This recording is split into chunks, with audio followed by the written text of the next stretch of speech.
அன்பு மாணவ செல்வங்கள் அனைவருக்கும் வணக்கம். தொடர்ச்சியாக இரண்டாம் நிலை காவலர் தேர்வில் கேட்கக்கூடிய முக்கியமான பொதுறிவு வினாக்கள் தான் நம்ம பார்த்துட்டு இருக்கோம். இன்றைக்கி நம்ம டாப் மோஸ்ட் இம்பார்ட்டண்டான பொதுறிவு வினாக்கள் தான் பார்க்க போகிறோம். சரிங்களா? ஃபஸ்ட்டு கொஸ்டின் பாருங்கள். அணுக்கருவினை கண்டறிந்தவர் யார் அப்படின்னு சொல்லி கேட்டிருக்காங்க. ரூதர்போர்ட் அப்படின்றவர் தான் அணுக்கருவினை கண்டறிவார். சரிங்களா? அணுன்னு சொல்லும்பொழுது அணுக்குள்ளார அணுக்கரு அப்படின்றது இருக்கும். அதில் புரோட்டானும் நியூட்ரானும் இணைந்து இருக்கும். சரிங்களா? அதை கண்டுபிடிச்சவர் தான் ரூதர்போர்டு. வெளிவட்ட பாதையில் எலக்ட்ரான் அப்படின்றது சுற்றிட்டு இருக்கும். சரிங்களா? இந்த எலக்ட்ரான், புரோட்டான், நியூட்ரான் இந்த மூணுத்தையும் கண்டுபிடிச்சவங்க யார் அப்படின்றது ரொம்ப முக்கியமான கொஸ்டின். இதெல்லாம் உங்களுக்கு பொறுத்துகையில் கூட கேட்டுருவாங்க. சரிங்களா? இதை தெரிஞ்சவங்க கீழே கமெண்ட் பாக்ஸில் கமெண்ட் பண்ணுங்கள். எலக்ட்ரானை கண்டுபிடிச்சது ஜே தாம்சன். சரிங்களா? நியூட்ரானை கண்டுபிடிச்சது ஜேம்ஸ் சாட்விக் அப்படின்றவர் கண்டுபிடிச்சிருப்பாரு. இந்த புரோட்டானை கண்டுபிடிச்சது யார் அப்படின்னு சொல்லி தெரிஞ்சவங்க கீழே கமெண்ட் பாக்ஸில் கமெண்ட் பண்ணுங்கள். அடுத்த கொஸ்டின் பாருங்கள். நீர் எந்த வெப்பநிலையில் நீராவியாக மாறும் அப்படின்னு சொல்லி கேட்டிருக்காங்க. சரிங்களா? நீருடைய கொதிநிலை அப்படின்னு கேட்டால் உங்களுக்கு 100 டிகிரி செல்சியஸ். சரிங்களா?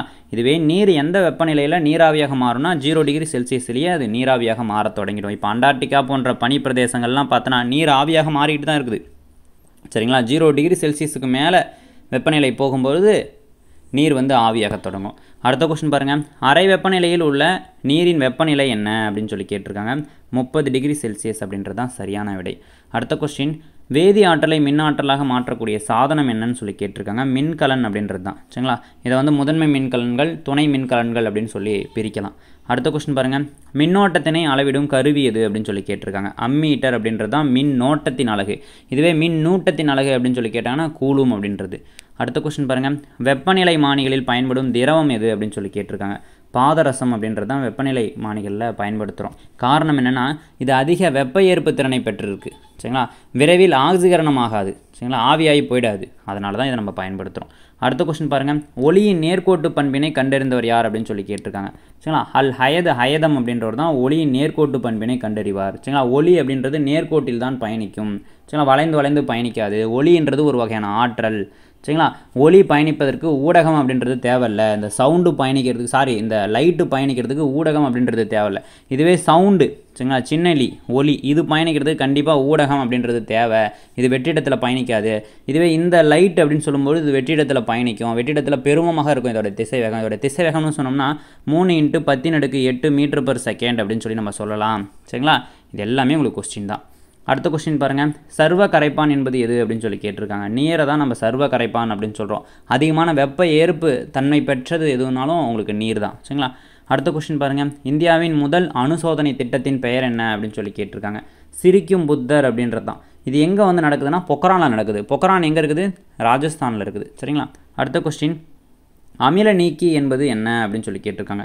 மெக்னீசியம் ஹைட்ராக்சைடு அப்படின்றது தான் நம்ம அமில நீக்கி அப்படின்னு சொல்கிறோம். சரிங்களா? அமில நீக்கி அப்படின்னு சொல்கிறோம். அடுத்த கொஸ்டின் பாருங்கள். பட்டு வளர்ப்பு என்பது என்ன அப்படின்னு சொல்லி கேட்டிருக்காங்க.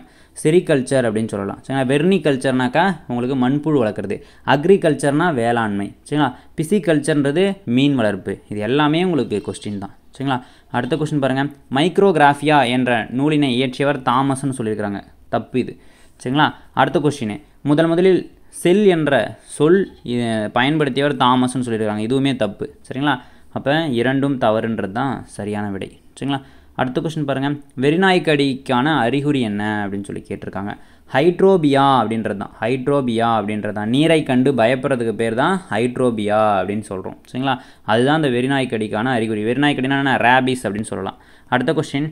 விப்ரியோ காலரே என்பது எந்த நோய்க்கான காரணி அப்படின்னு சொல்லி கேட்டிருக்காங்க. காலராவுக்கான காரணி. சரிங்களா? அடுத்த கொஸ்டின் பாருங்கள். உறிஞ்சும் வேருக்கு எடுத்துக்காட்டு என்ன அப்படின்னு சொல்லி கேட்டிருக்காங்க. கஸ்குட்டா அப்படின்றது தான் உறிஞ்சி வேருக்கு எடுத்துக்காட்டு. அடுத்த கொஸ்டின் பாருங்கள். பூச்சி பிடிப்பான் தாவரம் எது அப்படின்னு சொல்லி கேட்டிருக்காங்க. சரிங்களா? நெப்பந்தஸ் அப்படின்றது ஒரு பூச்சி பிடிப்பான் தாவரம். சரிங்களா? அடுத்த கொஸ்டின் பாருங்கள். உடலின் எந்த ஒரு உறுப்பாகவும் மாறக்கூடியது எது அப்படின்னு சொல்லி கேட்டிருக்காங்க. மூல செல் அப்படின்றது தான் உடலில் எந்த ஒரு உறுப்பாகவும் மாறக்கூடியது. சரிங்களா? அடுத்த கொஸ்டின் பாருங்கள். மருந்துகளின் ராணி எனப்படுவது எது அப்படின்னு சொல்லி கேட்டிருக்காங்க. பெனிசிலின் அப்படின்றது தான் மருந்துகளின் ராணி அப்படின்னு சொல்கிறோம். சரிங்களா? இதை கண்டுபிடித்தவர் யார் அப்படின்றது உங்களுக்கான கொஸ்டின். 1929 இதை கண்டுபிடிச்சவர் யார் அப்படின்றது உங்களுக்கான கொஸ்டின். கீழே கமெண்ட் பாக்ஸில் மறக்காமல் கமெண்ட் பண்ணிடுங்க. அடுத்த கொஸ்டின் பாருங்கள். தோலில் மெலனின் நிறமிகள் இழக்கிறதுனால ஏற்படக்கூடிய நோய் என்ன அப்படின்னு சொல்லி கேட்டிருக்காங்க. சரிங்களா? லூகோடெர்மா அப்படின்றது தான் தோலில் மெலனின் இழக்கிறதுனால பெறப்படுற நோய். அடுத்த கொஸ்டின். செல்லின் உணவு தொழிற்சாலை என்று அழைக்கப்படுவது எது அப்படின்னு சொல்லி கேட்டிருக்காங்க. பசுங்கணிகம் அப்படின்றது தான் செல்லுடைய உணவு தொழிற்சாலை. செல் சுவர் அப்படின்றது செல்லை பாதுகாப்பவர் இல்லைனா செல்லை தாங்குபவர். உட்கரு அப்படின்னு சொல்லும்பொழுது இதுதான் செல்லுடைய கட்டுப்பாட்டு மையம். சரிங்களா? மைட்ரோகாண்ட்ரியா அப்படின்றது செல்லுடைய உணவு தொழிற்சாலை அப்படின்னு சொல்லலாம். ஏடிபி அப்படின்னு சொன்னோம்னா செல்லுடைய ஆற்றல் நாணயம் அப்படின்னு நம்ம சொல்கிறோம். சரிங்களா? அடுத்த கொஸ்டின் பாருங்கள், செல்லின் ஆற்றல் மையம் எது அப்படின்னு சொல்லி கேட்குறாங்க. மைட்ரோகாண்ட்ரியா அப்படின்றது தான் செல்லுடைய பவர் ஹவுஸ் அப்படின்னு சொல்லக்கூடியது. சரிங்களா? இந்த செல்லை பற்றி நீங்கள் கண்டிப்பாக தெரிஞ்சு வச்சுக்கணும். சரிங்களா? விலங்கு செல்லுக்கும் தாவர செல்லுக்கும் இடையே உள்ள வேறுபாடு கண்டிப்பாக தெரிஞ்சு வச்சுக்கணும். சென்ட்ரியோல் அப்படின்றது விலங்கு செல்லில் இருக்கும், செல் பகுப்புக்கு முக்கியமானதாக இருக்கும். அது வந்து பார்த்திங்கன்னா தாவர செல்லில் வந்து இருக்காது. சரிங்களா? இதெல்லாம் நீங்கள் தெரிஞ்சு வச்சுக்கணும். செல் சுவர்ன்றது தாவர செல்லில் இருக்கும், ஆனால் விலங்கு செல்லில் இருக்காது. இந்த மாதிரி வேறுபாடுகளும் நீங்கள் தெரிஞ்சு வச்சுக்கணும். அடுத்த கொஸ்டின் பாருங்கள், ஐந்துலக வகைப்பாட்டினை முன்மொழிந்தவர் யார் அப்படின்னு சொல்லி கேட்டிருக்காங்க. ஆர்எச் விக்டேக்டர் அப்படின்றவர் தான் ஐந்துலக வகைப்பாட்டை முன்மொழிஞ்சிருப்பார். ரொம்ப ரொம்ப முக்கியமான கொஸ்டின் பா இது. சரிங்களா? அடுத்த கொஸ்டின் பாருங்கள், எலியின் அறிவியல் பெயர் என்ன அப்படின்னு சொல்லி கேட்டிருக்காங்க. ரெட்டஸ் அப்படின்றது தான் எலியோடைய அறிவியல் பெயர். சரிங்களா? அடுத்த கொஸ்டின் பாருங்கள், நெல்லின் இருசொல் பெயர் என்ன அப்படின்னு சொல்லி கேட்டிருக்காங்க. ஒரைசா சட்டைவா அப்படின்றது தான். சரிங்களா? அடுத்த கொஸ்டின், இந்திய கொண்டை மீனுடைய அறிவியல் பெயர் என்ன அப்படின்னு சொல்லி கேட்டிருக்காங்க. கட்லா அப்படின்றது தான் இந்திய கொண்டை மீனுடைய அறிவியல் பெயர். சரிங்களா? அடுத்த கொஸ்டின் பாருங்கள், ஒரு நாட்டிக்கல் மைல் என்பது என்ன அப்படின்னு சொல்லியிருக்காங்க. நாட்டிக்கல் மைல்னால் என்னென்னா கடலின் தூரம், அப்படி இல்லைன்னா வானில் பறக்கூடிய விமானத்துடைய தூரம். இதை வந்து நம்ம நாட்டிக்கல் மைலில் வந்து அளக்கலாம். பொதுவாக வந்து கடலின் தூரத்தை வந்து நம்ம நாட்டிக்கல் மைலில் அளக்கலாம். ஒரு நாட்டிக்கல் மைல்ன்றது 1.852 கிலோமீட்டர் அப்படின்றது தான் சரியான விடை. சரிங்களா? அடுத்த கொஸ்டின் பாருங்கள், பாதரசத்துடைய அடர்த்தி என்ன அப்படின்னு சொல்லி கேட்டிருக்காங்க. இந்த பாதரசம் அப்படின்றது தான் திரவ நிலையில் இருக்கிற ஒரே ஒரு உலோகம். சரிங்களா? 13,600 கிலோகிராம் பை மீட்டர் கியூப் அப்படின்றது தான் சரியான விடை. சரிங்களா? அடுத்த கொஸ்டின் பாருங்களேன், மீத்தேனுடைய வாய்ப்பாடு என்னன்னு சொல்லி கேட்டிருக்காங்க. CH4 அப்படின்றது தான் சரியான விடை. ரொம்ப முக்கியமான கொஸ்டின் பா இது உங்களுக்கு.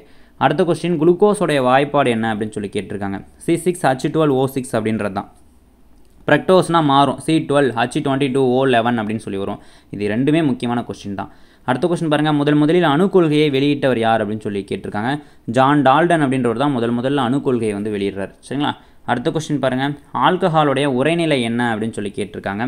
-100 டிகிரி செல்சியஸ் அப்படின்றது தான் ஆல்கஹாலுடைய உரைநிலையாக இருக்குது. சரிங்களா? அடுத்த கொஸ்டின், ஒரு திடப்பொருள் வெப்பப்படுத்தும் பொழுது திரவமாக மாறாமல் நேரடியாக வாயு நிலைக்கு மாறுது அப்படின்னா அதை பதங்கமாதல் அப்படின்னு சொல்கிறோம். இந்த பதங்கமாதல் பொருளுக்கு எடுத்துக்காட்டு கற்பூரம், நாப்தலின், சரிங்களா, மெத்தில் ஆரஞ்சு, இதெல்லாம் நம்ம சொல்லலாம். சரிங்களா? அடுத்தது பாருங்கள், முதலில் கண்டுபிடிக்கப்பட்ட மயக்கமூட்டி மருந்து கொகைன். இதனை கண்டுபிடித்தவர் யார் அப்படின்னு சொல்லி கேட்டிருக்காங்க. ஆல்பர்ட் நிமானின் அப்படின்றவர் தான் இதை கண்டுபிடிச்சவர். சரிங்களா? அடுத்த கொஸ்டின் பாருங்கள், கார்பன் டை ஆக்சைடு உலர் பனிக்கட்டியாக மாறும் வெப்பநிலை என்ன அப்படின்னு சொல்லி கேட்டிருக்காங்க. -57 டிகிரி செல்சியஸ் அப்படின்றது தான் சரியான விடை. சரிங்களா? அடுத்த கொஸ்டின், எலமெண்ட் ஆஃப் கெமிஸ்ட்ரி என்ற புத்தகத்தின் ஆசிரியர் யார் அப்படின்னு சொல்லி கேட்டிருக்காங்க. ஆண்டனி லவாய்சியர் அப்படின்றது தான் சரியான விடை. சரிங்களா? உங்களுக்கு கெமிஸ்ட்ரியிலேருந்து 3 கொஸ்டின் தான் கேட்க போகிறாங்க. சரிங்களா? அதில் அமிலம் காரம் உப்புலேருந்தே உங்களுக்கு கண்டிப்பாக 1 இல்லைனா மேக்ஸிமம் 2 வரைக்கும் கேட்கலாம். சரிங்களா? அப்போ நம்ம எக்ஸ்ட்ரா சொல்கிற இந்த கொஸ்டினை மட்டும் நீங்கள் பார்த்தீங்கனாலே கெமிஸ்ட்ரியில் கேட்குற மற்ற கொஸ்டினுமே நீங்கள் அடிச்சிடலாம். அடுத்த கொஸ்டின் பாருங்களேன், 36வது கொஸ்டின்.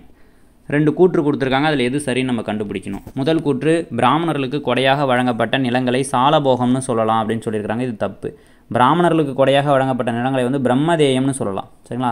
சாலபோகம்ன்றது கல்வி நிலையங்களுக்கு கொடையாக வழங்கப்பட்ட நிலத்தின் பெயர். சரிங்களா? சோழர்களுடைய காலத்தில் பல்வேறு வகையான நில கொடைகள் வந்து வழங்கப்பட்டன, அதுதான் இது. அடுத்தது பாருங்கள், கோவில்களுக்கு கொடையாக வழங்கப்பட்ட நிலத்தை தேவதானம்னு சொல்லலாம். இது மட்டும்தான் சரி. சரிங்களா? அப்போ 2 மட்டும் சரின்றது தான் சரியான விடை. அடுத்த கொஸ்டின், ஹம்பியில் உள்ள வித்யாலயா விருப்பாக்ஷா கோவில்கள் விஜயநகர காலத்தை சார்ந்தவை அப்படின்னு சொல்கிறாங்க. இது சரியான ஒரு கூற்று தான். அடுத்தது, ஹைதராபாத்தில் தான் சார்மினார் அப்படின்றது இருக்குது, இது இடைக்காலத்தை சார்ந்ததுன்னு சொல்கிறாங்க. இதுவுமே சரி தான். அப்போ 2ம் சரின்றது தான் சரியான விடை. சரிங்களா? அடுத்த கொஸ்டின் பாருங்கள், விக்ரமசீலா மடாலயத்தை கட்டியவர் யார் அப்படின்னு சொல்லி கேட்டிருக்காங்க. தர்மபாலர் அப்படின்றது தான் சரியான விடை உங்களுக்கு. சரிங்களா? இடைக்கால இந்தியாவில் இந்த விக்ரமசீலா மற்றும் நாலந்தா பல்கலைக்கழகம் இது 2த்தையுமே பக்தியார் கில்ஜி அப்படின்ற ஒரு இஸ்லாமிய படை தளபதி அழித்து தரமட்டமாக்கியிருப்பார். அடுத்த கொஸ்டின் பாருங்கள், பிருத்திவிராச ராசே என்ற ஒரு பெரிய நீண்ட காவியத்தை இயற்றியவர் யார் அப்படின்னு சொல்லி கேட்டிருக்காங்க. சந்து பார்த்தை அப்படின்றது தான் சரியான விடை உங்களுக்கு. சரிங்களா? அடுத்த கொஸ்டின் பாருங்கள், உலகிலேயே மிக உயரமான நீர்வீழ்ச்சி எது அப்படின்னு சொல்லி கேட்டிருக்காங்க. ஏஞ்சல் நீர்வீழ்ச்சி அப்படின்றது தான். இதோடைய உயரம் 979 மீட்டர் அப்படின்றது. சரிங்களா? அடுத்த கொஸ்டின் பாருங்கள், மன்சப்தாரி முறையை அறிமுகம் செய்தவர் யார் அப்படின்னு சொல்லி கேட்டிருக்காங்க. அக்பர் தான் வந்து மன்சப்தாரி முறையை அறிமுகம் செஞ்சிருப்பார். சரிங்களா? அடுத்த கொஸ்டின் பாருங்கள், மனிதனால் முதலில் கண்டறியப்பட்டு பயன்படுத்தப்பட்ட உலோகங்களில் ஒன்று எது அப்படின்னு சொல்லி கேட்டிருக்காங்க. தாமிரம் அப்படின்றது தான் சரியான விடை. சரிங்களா? தாமிரம், செம்பு, பித்தளை, இது எல்லாமே ஒன்று தான். அடுத்தது பாருங்கள், பாக்சைட் உற்பத்தியில் முன்னணியில் உள்ள நாடு எது அப்படின்னு சொல்லி கேட்டிருக்காங்க. சரிங்களா? பாக்சைட் உற்பத்தி அப்படின்னு சொல்லும்போது ஆஸ்திரேலியா. சரிங்களா? தங்க உற்பத்தி அப்படின்னு சொல்லும்போது சீனா. நிலக்கரியிலையும் சீனா தான் அதிகமாக இருக்கும். தங்கத்தை அதிகமாக இருப்பு வச்சு உள்ள நாடு எதுனா ஆஸ்திரேலியா. இதெல்லாம் நீங்கள் தெரிஞ்சு வச்சுக்கோங்க. அடுத்த கொஸ்டின் பாருங்கள், குதிரைவால் மாதிரி காட்சியளிக்கக்கூடிய நீர்வீழ்ச்சி எது அப்படின்னு சொல்லி கேட்டிருக்காங்க. தாழியார் நீர்வீழ்ச்சின்றது தான். இந்தியாவின் மிக உயரமான நீர்வீழ்ச்சி எதுனா ஜோக் நீர்வீழ்ச்சி, கர்நாடகாவில் காணப்படுது. தாழியார் நீர்வீழ்ச்சின்றது நம்ம திண்டுக்கல் மாவட்டத்தில் காணப்படுது. நோக்காலி நீர்வீழ்ச்சின்றது மேகாலயாவில் காணப்படுது. தடையின்றி கீழே விழக்கூடிய நீர்வீழ்ச்சியாக இருக்குது. அத்திரப்பள்ளி நீர்வீழ்ச்சின்னும் போது இந்தியாவுடைய நயாகரா நதி அப்படின்னு சொல்ல அழைக்கப்படுது.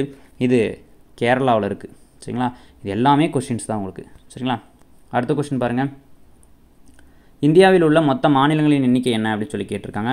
28 மாநிலங்கள், 8 யூனியன் பிரதேசங்கள். சரிங்களா, தெரிஞ்சு வச்சுக்கோங்க. அடுத்த கொஸ்டின், அச்சு எந்திரம் யாரால் கண்டுபிடிக்கப்பட்டது அப்படின்னு சொல்லி கேட்டிருக்காங்க. ஜோஹன்ஸ் குட்டன்பெர்க் அப்படின்றவரால் தான் அந்த அச்சு எந்திரம் அப்படின்றது கண்டுபிடிக்கப்படுது. அடுத்த கொஸ்டின் பாருங்கள், அத்வைதம் எனும் தத்துவத்தை போதித்தவர் ஆதிசங்கர் அப்படி இல்லைனா சங்கராச்சாரியார் அப்படின்னு சொல்கிறாங்க. ரெண்டுமே இது சரிதான். சரிங்களா, ஆதிசங்கர்னு சொல்லுவாங்க, சங்கராச்சாரியார்னு சொல்லுவாங்க. அத்வைத கோட்பாட்டை இவங்க வந்து போதிச்சாங்க. விசிஷ்டாவைதம் அப்படின்ற தத்துவத்தை முன்வைத்தவர் ராமானுஜர்னு சொல்கிறாங்க. 2 கூற்றுமே சரியான கூற்று தான். அடுத்த கொஸ்டின் பாருங்கள், சீக்கியர்கள் தங்களின் முதல் குருவாக யாரை கருதினார்கள் அப்படின்னா குரு நானக்கை வந்து கருதினாங்க. சரிங்களா, அடுத்த கொஸ்டின் பாருங்கள், குடைவரை கட்டிடக்கலைக்கு முன்னோடியாக திகழ்ந்தவர்கள் பல்லவ அரசர் மகேந்திரவர்மன் அப்படின்னு சொல்கிறாங்க. கரெக்டு தான். இவர் தான் ஃபஸ்ட்டு குடைவரை கோவிலை வந்து ஏற்படுத்துகிறாரு. முதல் குடைவரை கோவிலாக மண்டகப்பட்டு குடைவரை கோவில் அப்படின்றது இருக்குது. அடுத்து பாருங்கள், இவரால் கட்டப்பட்ட முதல் குடைவரை கோவில் மண்டகப்பட்டு குடைவரை கோவில்னு சொல்லியிருக்கிறாங்க. இதுவுமே சரிதான். இப்போ 2ம் சரின்றது தான் சரியான விடை. அடுத்த கொஸ்டின் பாருங்கள், வைகுண்ட பெருமாள் கோவிலை கட்டியவர் யார் அப்படின்னு சொல்லி கேட்டிருக்காங்க. வைகுண்ட பெருமாள் கோவிலை கட்டியவர் யார் அப்படின்னா உங்களுக்கு 2ஆம் நந்திவர்மன் அப்படின்றவர் தான் கட்டியிருப்பார். சரிங்களா, இது எல்லாமே முக்கியமான கொஷின் தான்ப்பா உங்களுக்கு. இன்றைக்கி டாப் போஸ்ட் இம்பார்ட்டண்டான 50 கொஷின்ஸ் பார்த்தோம். எக்ஸாம் வந்து கிட்ட நெருங்கிட்டு இருக்கு. இந்த நேரத்தில் நம்ம போடுற வீடியோஸ் உங்களுக்கு கண்டிப்பாக ரிவிஷன் பர்பஸுக்கு ரொம்ப யூஸ்ஃபுல்லாக இருக்கும். சரிங்களா, தொடர்ச்சியாக வந்து படிச்சுட்டு இருங்க. கண்டிப்பாக வந்து உங்களால் நல்ல மார்க் ஸ்கோர் பண்ண முடியும். சரிங்களா, தேங்க்யூப்பா.